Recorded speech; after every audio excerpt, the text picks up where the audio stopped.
আসসালামু আলাইকুম দর্শক, আমি সাইফুল নিউজ 68 আপনাদের সকলকে আমন্ত্রণ। সংকট উত্তরণে ট্যাক্স ও বিনিয়োগ বাড়াতে হবে। অর্থমন্ত্রী দেশের অর্থনৈতিক সংকট উত্তরণে ট্যাক্স ও দেশি বিদেশি বিনিয়োগ বাড়ানো ওই সরকারের প্রধান অগ্রাধিকার বলে জানিয়েছে অর্থ ও পরিকল্পনা মন্ত্রী আমির খসরু মাহমুদ চৌধুরী। তিনি বলেন যে অর্থনৈতিক সংকট কাটাতে ট্যাক্স বাড়াতে হবে, পাশাপাশি দেশি বিদেশি বিনিয়োগ বাড়াতে হবে। সামনে এগুলোই অগ্রাধিকার পাবে। এছাড়া বাজেট, শিক্ষা ও স্বাস্থ্য এবং কর্মসংস্থানকে গুরুত্ব দেওয়া হবে। আজ শুক্রবার বিকেলে চট্টগ্রাম নগরের পতেঙ্গা প্রস্তাবিত সরকারি হাসপাতালের জন্য নির্ধারিত জমি পরিদর্শনে শেষে সাংবাদিকদের প্রশ্নের জবাবে এসব কথা বলেন মন্ত্রী।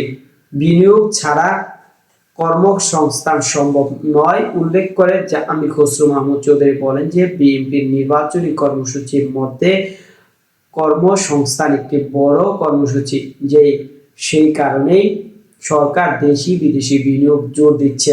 আগামী বাজেটেও কর্মসংস্থান সর্বোচ্চ গুরুত্ব পাবে। এটি বাস্তবায়নে প্রয়োজনীয় সব উদ্যোগ নেওয়া হবে। চট্টগ্রাম 11 আসনের সংসদ সদস্য আমির খসরু মাহমুদ চৌধুরী বলেন যে পতেঙ্গা অঞ্চলে কোনো বড় হাসপাতাল না থাকায় দীর্ঘদিন ধরে একটি হাসপাতালের দাবি রয়েছে।